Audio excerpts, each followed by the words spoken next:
Oh, fuck. Refresh. Hopefully. God damn it. Give me Twitch. Come on.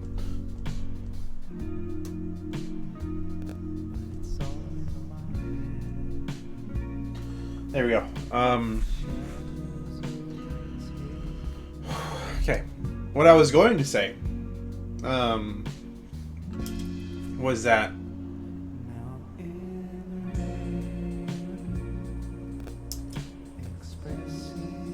I'm confused. What are you saying? Does the quality...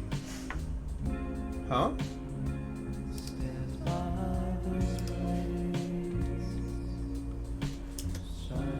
Quality novel? As in like a book? Who's starving? The child who's not feeding the child. Feed the goddamn child.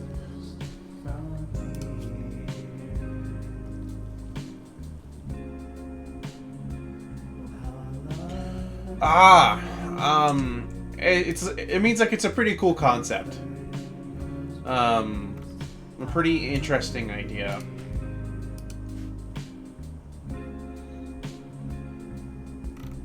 I think it's the best way to put it.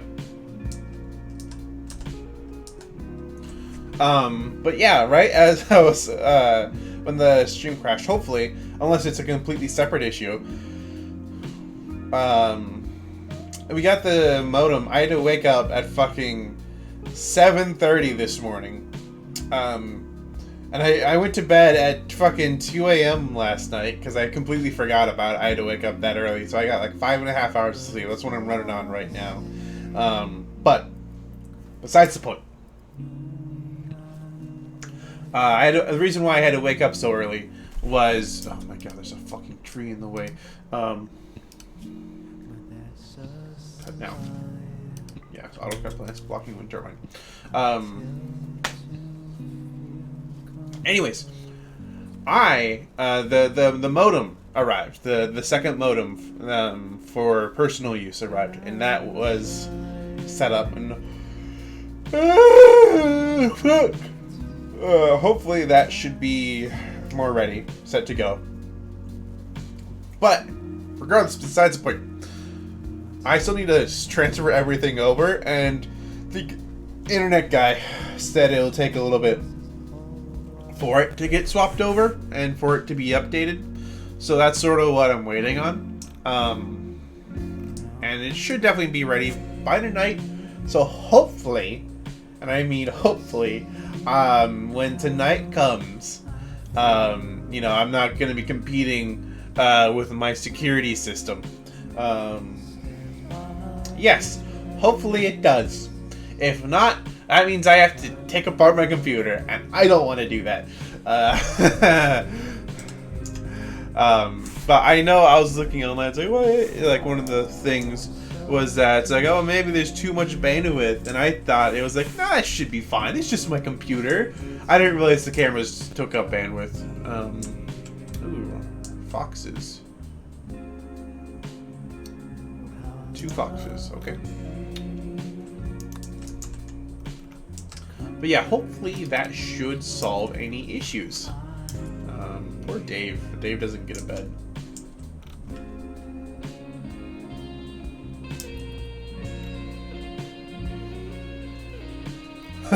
That's lame. We spent so many of our things go, yo, tainted meat. That man had an infection. Hopefully she cut around it. I don't think this guy can even attack. Ernesto, pacifist doctor. I need to get her a sword. Or like even like a fucking dagger. At some point. Because like she's not happy. That's right, and we got a gun now, boys! We got a gun! Let's get the other child up here as well. The child's a pretty competent fighter. Melee level 20! Oh my god! Yo! Let's fucking go. That's a max level.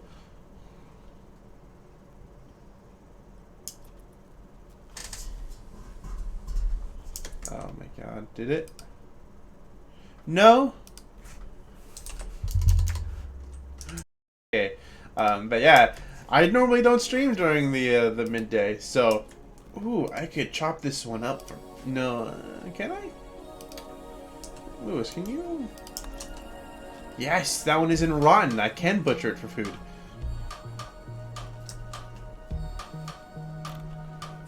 Where are my guys at?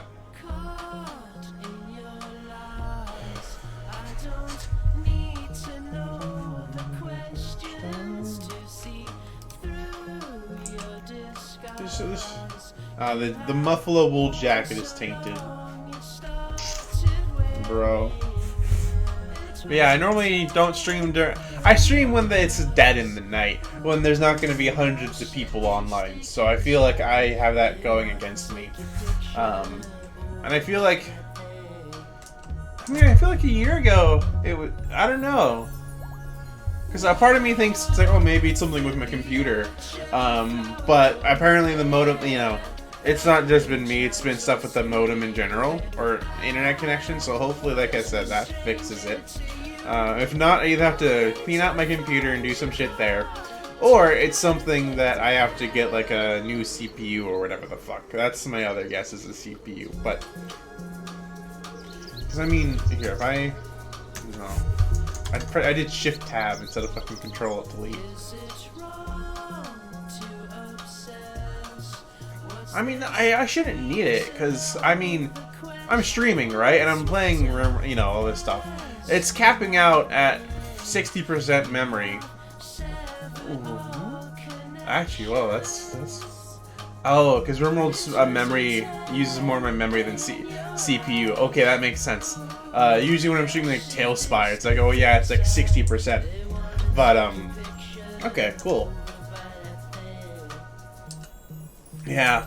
So, hopefully it works. I can just pray to the gods and hopefully it works, man.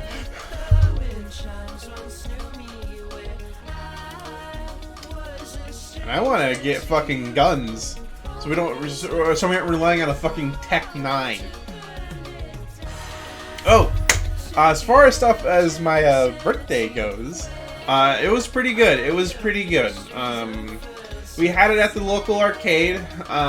Did karaoke for the majority of it. I fucking love doing karaoke, man. If you couldn't tell, Ron, I like singing. Yes, the arcade. And we didn't actually like do too many games. It was mostly just karaoke and like vibing. But we did a lot of karaoke. People came and go. Zach, he was there at the beginning, but he has to fucking go. He has to go to bed at like way early because his job requires him to wake up fucking absurdly early. So we rented out the karaoke room at 7:30. He was able to sing a couple of songs, and then he dipped. And then right as he dipped, Colby showed up. And so it was Colby, Gavs, Spencer, and I. And we were vibing for a pretty good part. And then my friend, Smokey Joe, who you know. And by the way, that drone I gave her, first off, there was a thing missing. So we couldn't connect the monitor to the remote, or like have it connected. It doesn't mean that it couldn't connect. I'm saying like we couldn't attach it. And secondly, the batteries were rusted, had a bunch of battery acid, and there was something else that was missing, so we couldn't even get it to work. That's besides the point. She showed up as Colbs and Gabs were leaving. Hey, Bert, go up on the bed. Hypothermia. Who the fuck's cold? It's Dave. Well, Dave, I can't fucking help you.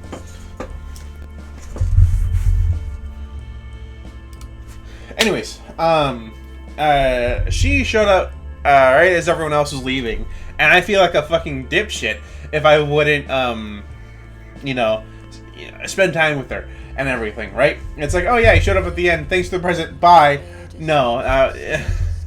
And so we hung out at the arcade. Usually, whenever we hang out at the arcade, we usually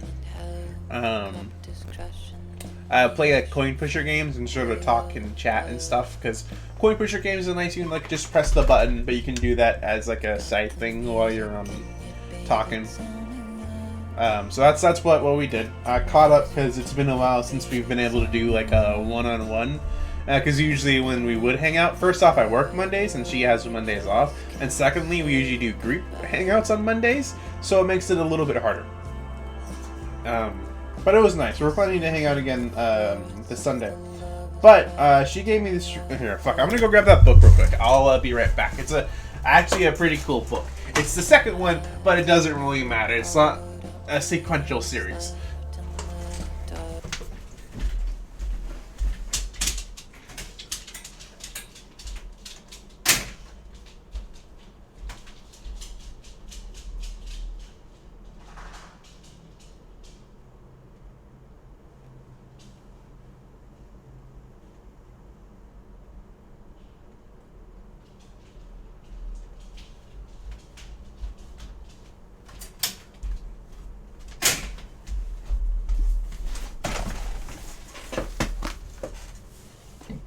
Ugh, fuck. So I've got the book. It's called What If, and this is the second one. And it's a book about complete random theoreticals. Yeah, let me go ahead and flip to one.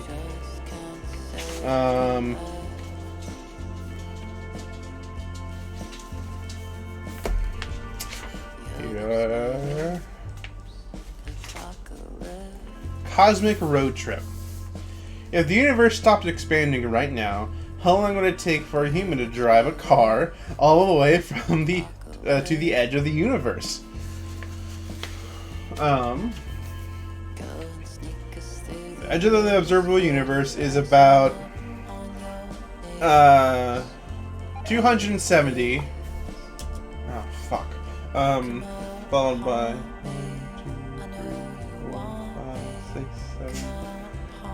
Followed by 36 zeros.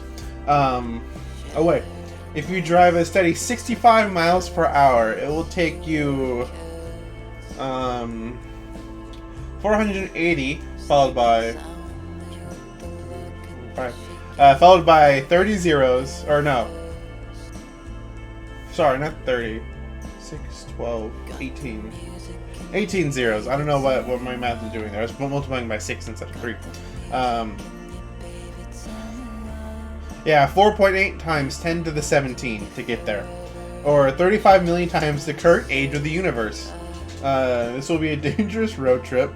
It's not about space, because driving itself is pretty dangerous. Yo, imagine trying to do an intergalactic road trip, and you don't get hit by an asteroid, but you just run off the road. In the United States, the average middle-aged driver suffers about 1 fatal car crash per 100 million miles driven. If someone built a highway out of the solar system, most drivers wouldn't make it past the asteroid belt. Truck drivers, who are used to driving long distances on highways, have a lower per mile crash rate than ordinary drivers, but they are still unlikely to reach Jupiter. Based on US crash rates, the odds of a driver traveling 46 billion light years without a crash would be 1 in 10 to the 10th to the 15th power. You know how in math there's exponents or whatever the fuck? The number in the top right? That number has a number in the top right. That's roughly the same as the probability of a monkey with a typewriter typing out the entire Library of Congress with no typos 50 times in a row. You'll want a self-driving car, or at least one with one of those alarms that warns you if you drift out of your lane. They're annoying, I'll tell you that. Now, the trip would take a lot of fuel. At 33 miles per gallon, it would take a moon-sized sphere of gasoline to reach the edge of the universe. You'd run through about 30 quintillion oil changes, requiring a container of engine oil the volume of the Arctic Ocean. You'd also need 10 to the 17 tons of snacks. Hopefully there are a lot of intergalactic rest areas, or your trunk is going to be pretty full. there's another page of this. Cool. First off, though, the child is sick. Is there anything we can do? Ernesto's already doing something. Okay. Is he? He's going to bed. Okay, he can't do anything. It's going to be a very long drive, and the scenery won't change so much at all. Most of the visible stars will burn out before you even exit the Milky Way galaxy. If you want to try touching a room temperature star... Oh, I guess, that's... Huh. Apparently that's... Touching a room temperature star is in chapter 63. Not necessarily. There could be some people making the way back, realizing they have gone too far.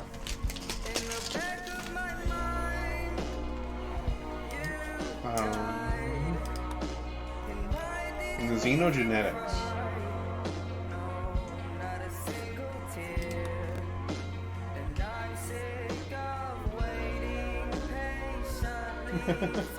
Unless they're getting drunk on the way back. Yeah, I want to get gunsmithing. We'll let that pass. You think there's going to be space cadets that far out, man? Towards the rim of the galaxy, like Rimworld? Oh, tie-in. Okay.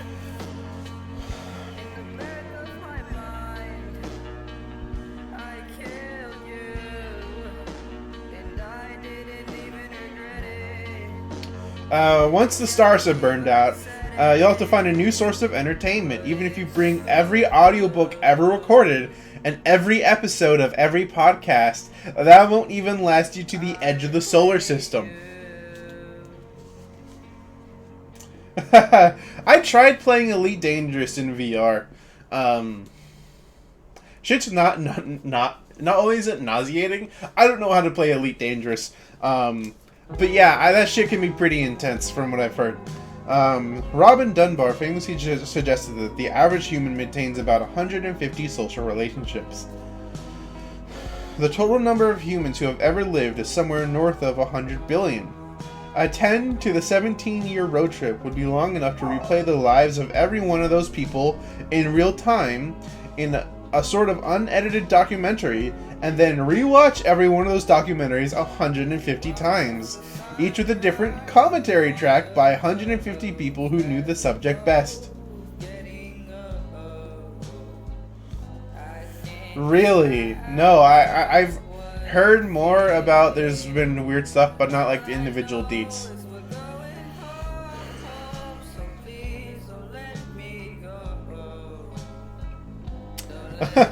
There's a little comic. The nice thing too is this book has a little like drawings stuff, like little hands type drawings with stick figures and stuff. It's pretty cool. And then there's this one of a car, you know, driving on the road. Who's up next? Leopold, born in Hungary in 1833, with commentary from Maria, a childhood friend who once threw a rock at him. Another childhood friend? Great, 75 more years of commentary on Leo's boring life from someone who wasn't even around for most of it. Yeah, but remember Maria's episode? She's hilarious, so it should be fun. By the time you finish watching the complete documentary of the human perspective, you'll still be less than 1% of the way to the edge of the universe, so you'd have plenty of time to rewatch the whole project. Each human life with all 150 commentary tracks, 100 times before you finally arrived. Once you reach the edge of the observable universe, you could spend another 4.8 times 10 to the 17 years driving back home. But since there won't be any Earth to return to, all that will be left are black holes and frozen husks of stars. You might as well keep going. As far as we know, the edge of the observable universe isn't the edge of the actual universe, as far as we're able to see.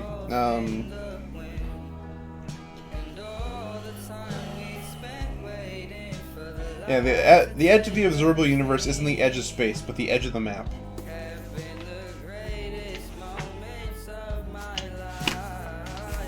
And that's just one of the many hypotheticals in here. How many are there? This is book number 2, by the way. Oh, there's questions. Introduction, short answers. There's one called T-Rex Calories. One just called Pew Pew Pew. Banana Church. Slow Dinosaur Apocalypse. Fuck. Okay. Do not try any of this at home.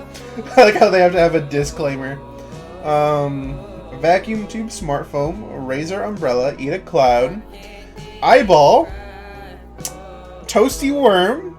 Oh, Toasty Worm. Snowball. Earth Moon Fire Pole. Dog Overload. Lemon Drops and Gumdrops is the last one. I'll have to place that right there because I'm running out of space on my desk. I mean, I know with those like real-time space hauler games, that they can get pretty insane. And like part of me wants to play Elite Dangerous or like No Man's Sky, those type of deep, those space exploration games. But I don't know if my computer can handle that and streaming and being a VTuber.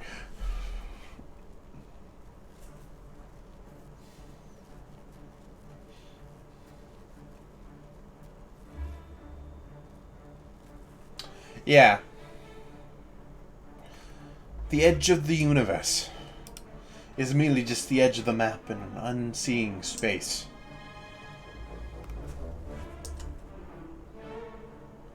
Which, yeah, it was. I mean, it's not really like a.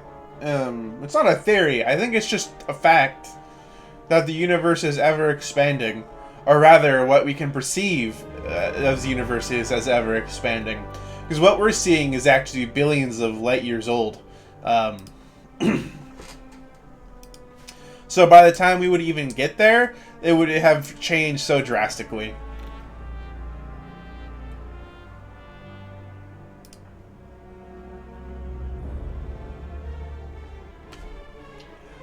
We can go ahead and read Banana Church. I'll go ahead and put this on slow in case anything.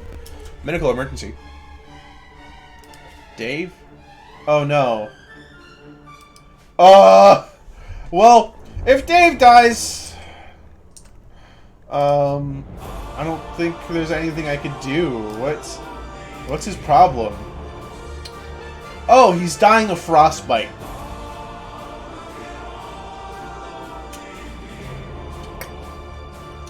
Well, Dave, I can't help you. I guess his son is dying, and I can't control that. Let's go see what the fuck Banana Church is in the meantime. Sorry, Dave. I never really liked you anyway. Alright, where's Banana Church? It's page 52. Where do they all come from? All the lonely people. Where do they all come from? Okay, weird and worrying. So here's weird and worrying. There's some little quick questions up here in the front. I mean, dude's literally being frozen. I'm pretty sure his body's gonna be fine, man. How's the child? He needs food. Are you feeding the child? You are. Perfect. I don't know why you're feeding him milk.